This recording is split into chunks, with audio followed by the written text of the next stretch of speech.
Hello बच्चों, let's see this question. Let Y बराबर मुझे दे रखा है F of X be a differentiable function दे रखा है और एक्स से मेरा रियल नंबर से and satisfy F of X equal to मुझे दे रखा है एक्स प्लस इंटीग्रेशन 0 से 1 X square Z F of Z D Z plus integration 0 से 1 लिमिट दे रखी है x Z square F of Z D Z. तो डिटरमाइन ऑफ फंक्शन मुझे मतलब फंक्शन एफ ऑफ एक्स निकालना है। तो चलते हैं बच्चों सॉल्यूशन पे। सॉल्यूशन इसके सॉल्यूशन में चलने के पहले हम समझते हैं की कंसेप्ट कि जो बच्चों मेरा integration F of X DX होता है, जहाँ सी मेरा कांस्टेंट हो तो सी एफ ऑफ एक्स के इक्वल हो जाता है, मतलब कांस्टेंट टर्म बाहर आ जाती है। और बच्चों ऐसे मेरा इंटीग्रेशन एक्स की पावर एन, उसका जो इंटीग्रेशन होता है वो होता है एक्स की power N plus one plus C के बराबर होता है। अब अपने क्वेश्चन में चलो तो मुझे क्या दे रखा है, मुझे जो एफ ऑफ एक्स दे रखा है बच्चों वो मुझे दे रखा है कि 0 से x + 0 to 1 X square G del F of Z D Z 1 x Z square F of Z D Z. ठीक है। अब मैं यहाँ इसको देखूँ तो इसको मैं क्या लिख सकता हूँ, एफ ऑफ एक्स एक्स। अब यहाँ क्या है, एफ ऑफ जेड जेड का फंक्शन है तो मैं एक्स स्क्वायर को बाहर ले लूँ, 0 to 1 Z F of Z D Z.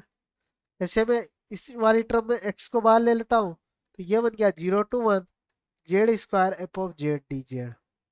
अब मैं क्या करता हूँ बच्चों, इस वाली टर्म्स को, इस वाले इंटीग्रेशन को और इस वाले इंटीग्रेशन को C1 और C2 मान लेता हूँ। तो यहाँ से जो मेरा एफ ऑफ एक्स बना वो बना x plus x square C1 x C2 के इक्वल। और बच्चों यहाँ मैंने जो C1 माना वो क्या है, C1 माना मुझे C1 बराबर मैंने माना है 0 to 1 integration F of Z D Z. और ऐसे जो C2 माना वो माना 0 to 1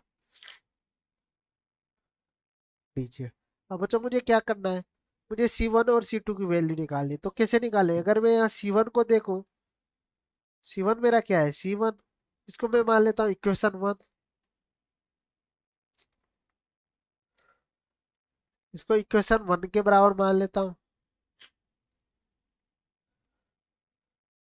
इक्वेशन 1 अगर मैं यहाँ C1 ये 0 to 1 जेड, यहाँ से अगर मैं यहाँ एक्स की जगह जेड लिख दूँ तो एफ ऑफ जेड का वैल्यू आ जाएगी। तो यहाँ से फ्रॉम 1 से रखूँ Z plus Z square C1 Z C2 D Z.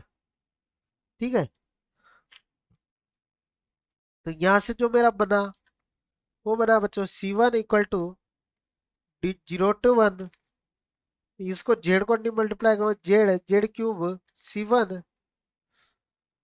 Z square C2 D Z. अगर मैं यहाँ से इंटीग्रेशन करूँ इसका तो इसका क्या हो जाएगा, 1/जेड क्यूब/3 जेड की पावर 4/4 C1।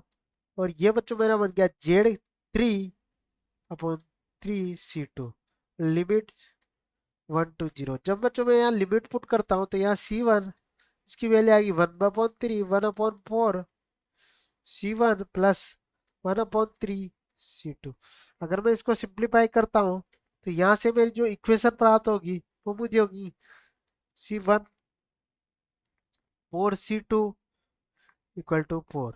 मैं बच्चों इसको इक्वेशन 2 मान लेता हूँ, ये आ गई मेरी इक्वेशन 2। ऐसे अगर मैं सेकंड वाले को देखूँ तो C2 मेरा क्या था, C2 मेरा किसके इक्वल था, C2 इक्वल टू था 0 to 1 Z square F of Z. अगर बच्चों मैं इक्वेशन जो 1 है उससे अगर एफ ऑफ जेड का वैल्यू रखूँ तो वो क्या है, जेड जेड स्क्वायर C1 और जेड C2 डी। अगर मैं इसको सिंप्लीफाई करूँ 0 to 1 पावर 4 3, जेड की पावर बच्चों ये कितनी बनेगी 3।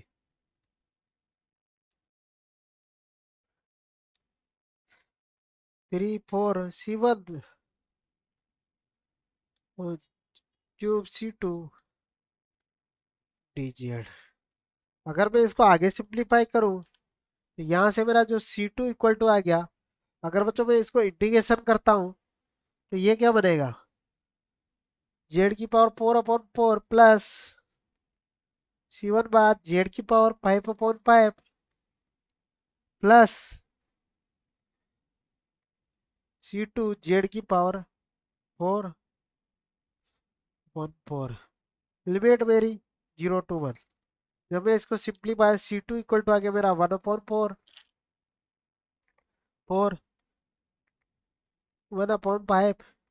C4/4। अगर मैं इसको सिंप्लीफाई करूं तो मेरे को जो इक्वेशन प्राप्त होगी बच्चों वो होगी मुझे -4C1 15C2 +5।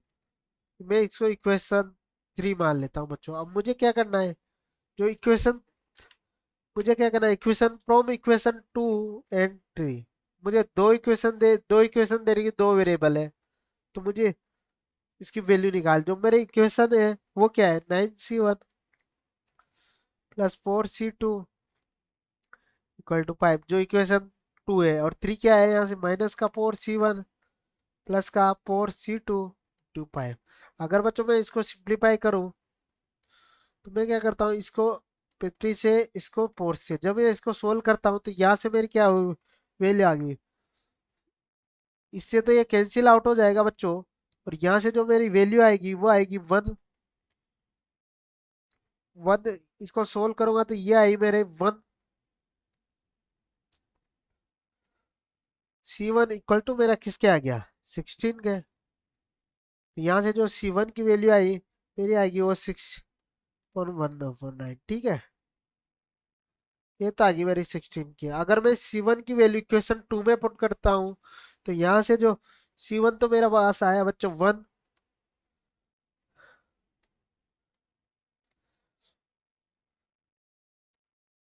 C1 तो मेरा बन गया 16/1। और C1 की वैल्यू अगर मैं दोनों में से किसी इक्वेशन में पुट करूंगा तो C2 की जो बच्चों मेरे पास वैल्यू आएगी वो आएगी /19। अब मैं क्या, C1 और C2 की वैल्यू अगर इस इक्वेशन में 1 में रख दूं तो मैं क्या करता हूँ, जब putting the value of C1 and C2, putting the value of C1 and C2 in equation 1। तो यहाँ से जो मेरा f(x) होगा बच्चों वो होगा f(x) equal to x minus x plus x²। और C1 की वैल्यू क्या है मेरे 1690 और प्लस x 13/190। तो बच्चों मुझे f(x) निकालना था, यही मेरा इस क्वेश्चन का आंसर हो गया।